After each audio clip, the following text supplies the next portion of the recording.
When I was in Okinawa, I discovered the exact same exercise being practiced in 3 completely different karate styles. And this exercise, I'm just going to demonstrate it to you in thin air without an opponent and see if you recognize it. Okay. So somebody attacks me. I block the attack on his inside, right? Closed hand, open hand, doesn't matter. I scoop it around, I push it down, and I punch back. Yeah. Does this look similar to something that you do? Yes. It's called hubud. Hubud. Yeah. Hubud is a Filipino word that literally means to entangle. And believe it or not, there is an ancient form of Okinawan grappling called tegumi, which translates to entangled hands. And if you reverse the words, you get kumite, the modern form of karate fighting. So can you teach me the correct way to do this To do hubud? Yeah. Okay. How do you do the How hubud? many days do we have? We can definitely do that. I'm a quick learner. Okay, perfect. We're going to start with the sticks. Sticks. Yeah, and then we're going to go to the empty hands. So And we're not then, gonna. Okay. If you have time, we will do the knife. Okay, this is interesting. Kali includes several weapons, just like old school karate, before it was split into a separate practice called kobudo. One principle with this setting. Okay. Then we're going to do the same principle with one stick only, but that can be applied later on with a knife. If you want to go to jail, you can also do it with 2 knives. You go to jail quicker, but it's part of the art to understand, because we want to have an interpretation to the empty hands that every move is hit, stab or slash. So I'll teach you the hardest thing from the beginning, the salute. Okay. This is teach me with respect from my heart. Teacher, teach me with respect From my heart. from my heart. Yes. 1, 2, 3. So that's the same thing. It's the same thing. Yeah. So you already know this. I recognize this. Yeah, you already know this. 1, 2, 3. 1, 2, 3. Yeah. 1, 2, 3. 1, 2, 3. You cannot get that because you've done it already in your karate. So now the benefit of the stick, in my perspective, is I can practice a little bit hitting without actually hurting you or get any injuries. I'm forced to be inside. Ooh, okay. If I can't move, or I can choose. You broke it. I didn't even notice. This could be my skull. Okay. All right there? Okay. Okay, so you're going to make it 50% easier. Wow. Going for the temple. Oh, like a hammer fist. Yes, like a hammer fist, exactly. 1, 2, 3. 1, 2, 3. 1, 2, 3.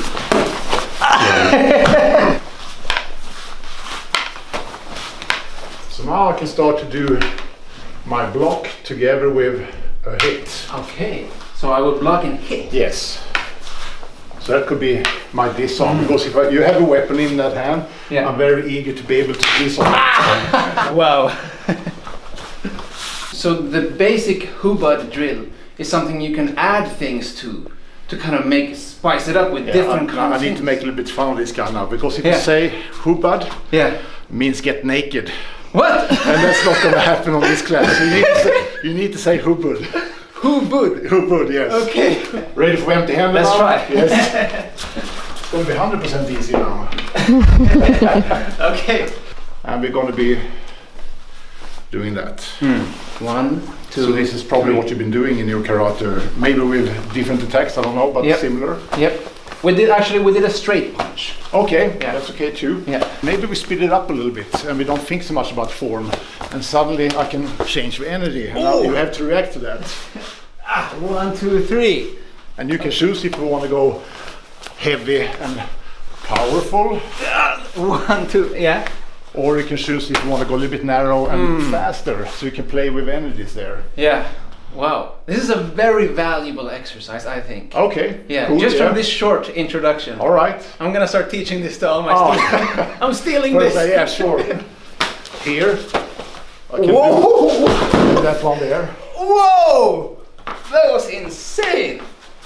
And the movements you did before were classical karate movements. It is. Yeah. Later on, Yeah. I want to be able to understand when can I have my knife reference. Ah, okay. Because now I'm stabbing. Yeah.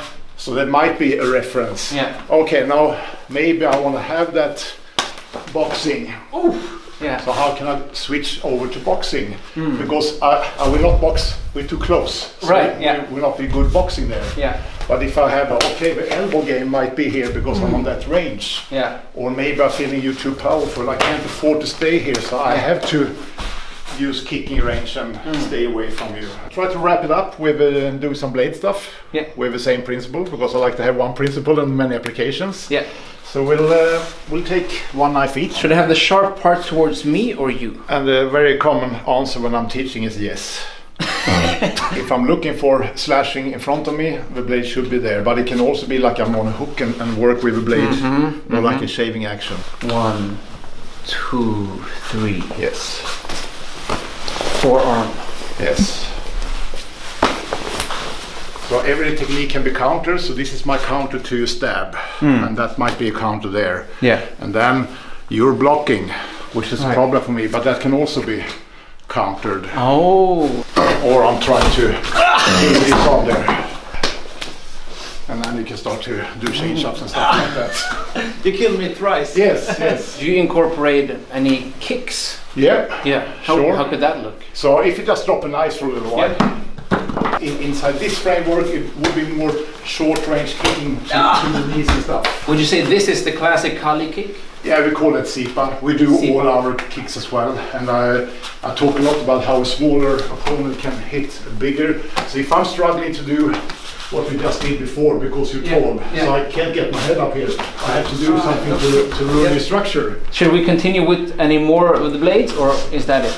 Depends on if you want to do some double blades, if you want to learn how to go to jail quicker. Yes! That's good. So it doesn't make sense to see you punching against this. I would never attack you if I saw No, you. exactly. That's why you need to hide them. Well, I can't even see them now. Look at that. I slash your arm first, slash your throat, and then I kill you again. So now let's make sure I go to jail quicker.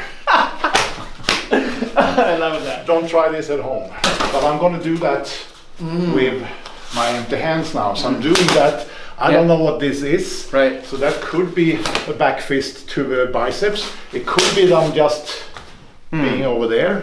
But it could also be that I'm distracting you to set you up for the big punch. Yeah, this is a classic karate movement. Yes. The explanation I got for this movement was that it's dark outside and you can't see your opponent, so you need to search for him. But I think this is more practical. Yeah, I would say so. But the thing is, I don't want to think. Right. So whatever this hand is doing, if I'm controlling you there, if I'm stabbing you to the throat, or if I'm just get that flinch, because that's a good reaction that I can utilize, so we don't care. And if I miss the second one, okay, I might be like hitting here. Okay. Because with the same arm, you pull. Yes. Okay. So whenever I get that reference, when I'm here, I'm striking. Wow. So I'm pull in and hit with the forearm. Yeah. Like a bicep bump. Yes. Yeah. So those are nice. Or when you're here, you just hit with that, but on the neck, of course. Up here. Yes. Yeah. Okay. But it just look good when you teach. Yeah. Make the body Well, move. it's a lot of power, Yes. even down here. Yes. If I got that in my neck, I would be KO'd. Yes. Camera ready? It was hypothetical. So back to Hubel again. Yeah. Okay. So whenever we're here, okay, now I'm here, so I can start doing those things. Yeah. So that now a little bit the sensitivity we talked about before, we can utilize them. Or when we are here. Oh, I block. Yes. And now we can do stuff like that. Yeah. So I try to get you off my line so I can strike you from the side. Wow. It's like endless possibilities. It is. Yeah. But that's martial arts. Exactly. All martial arts have all of those things. So at now least we're in real martial arts. Yes. Yeah. But now we are creative now, because now you have to have all of that coming out. Yes. And you have to do your basic drilling, you have to do your ABCs so much that you don't have or need or want to think about them any longer. But it takes time, like we can all learn boxing in 15 minutes. It's not that much punching, it's a jab and a cross and a hook and an uppercut in a way. Yeah. But it's a minute to learn, a lifetime to master, and I would say that about any martial art. I think that's a great note to end on. Yeah. Thank you so much for sharing Thank your, you. your It's a time, pleasure. your experience, and your expertise. Yes, thank you. Thank you so Thank much. you very much. There's no doubt in my mind that the karate-Kali connection is real. The main difference seems to be that while karate has become increasingly dogmatic, Kali has remained intensely pragmatic. Wow, I had so much fun and I learned so much about the connection between karate and the Filipino martial arts. Plus, I even got a little souvenir to take back home. I really hope that you enjoyed that. I can't help but wonder if this is what karate would have looked like if it wasn't modernized. Did the Okinawans also use sticks and knives? And how does this connect to the Chinese roots? I have a feeling that I'm only scratching the surface, but I'd rather have questions that can't be answered than answers that can't be questioned. That's the beauty of karate. There's always more to learn, and I can't wait to share my future discoveries with you.